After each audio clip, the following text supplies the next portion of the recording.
আসসালামু আলাইকুম ফেসবুক ভাই বোনেরা, সকলকে জানাচ্ছি আমার পক্ষ থেকে শুভেচ্ছা ও অভিনন্দন। যারা যেখান থেকে ভিডিওটি দেখবেন সবাই ইনশাল্লাহ ভিডিওটি শেয়ার করে দিবেন। ভিডিওটি টেনে কেউ চলে যাবেন না, একটু সুপারিশ থাকবে ভিডিওটি দেখে, তারপর আপনার মূল্যবান মতামত কমেন্টে জানিয়ে দিবেন। একটি আমার পিছনে দেখতে পাচ্ছেন একটি খেজুর গাছ। এই খেজুর গাছটির সম্পর্কে মূলত আজকের ভিডিও আপনাদের সামনে দেওয়া। এই খেজুর গাছ মানে কি? যখন আল্লাহর নবী এই খেজুর গাছের যখন মসজিদের মধ্যে মিম্বর শরীফের পাশে একটা খেজুর গাছ ছিল, যখন প্রিয় নবীদের জন্য মিম্বর আসবে তখন এই গাছটাকে কান্না শুরু করলো, গাছ কান্না শুরু করলো।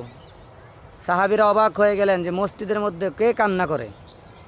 তখন প্রিয় নবীজি তাকায় দেখেন একটা খেজুরের গাছ কাঁদতেছে, এটা আরবিতে নাম হলো উস্তনে হান্নানা। তখন প্রিয় নবীজি গাছটাকে বুকে জড়িয়ে ধরে বলেন, এ উস্তনে হান্নানা, তুমি কিসের জন্য কান্দো? তখন বলতেছে যে হুজুর, ওগো আল্লাহর নবী, আমি যখন আপনি আমার পিঠে হেলান দিয়ে খুদমা দিতেন, আপনার জন্য নতুন মিম্বর আসবে, আপনি তো আমাকে ছেড়ে চলে যাবেন, আমার পিঠে দাঁড়ায় আর খুদমা দিবেন না। তখন প্রিয় নবীজি বলছিলেন সাহাবীরা, তখন প্রিয় নবীজি বলছিলেন, এ উস্তনে হান্নানা, তুমি কি চাও?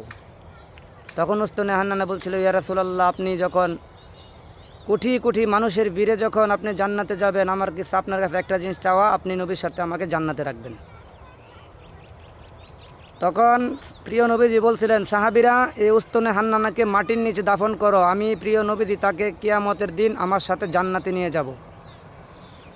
এখনও দেখবেন মসজিদে নববীর মধ্যে মাটির নিচে উস্তনে হান্নানার দাফন করা আছে। যারা বলেন যে নবীর পাপের চিন্তায় নবীজি পেরেশান হয়ে থাকবেন, তিনারা হচ্ছেন আস্তে একটা বেয়াদব এবং মূর্খ এবং ছাগলের 3 নাম্বার ছাগল। কারণ প্রিয় নবীজির সাথে এরকম গুস্তাকি করবেন না। প্রিয় নবীজির হাত ছাড়া, প্রিয় নবীজির সুপারিশ ছাড়া আপনি কোনো দিন জান্নাতে যেতে পারবেন না।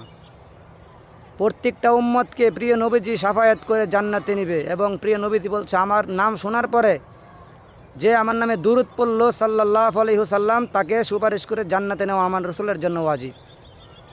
আশা করি ভিডিওটি ভালো লাগলে শেয়ার করে দিবেন, লাইক করে কমেন্ট করে আপনাদের মতামত কমেন্টে জানাবেন। আর ভিডিওটি শেয়ার করতে কেউ ভুলবেন না। সকলে ভালো থাকেন, আল্লাহ হাফেজ।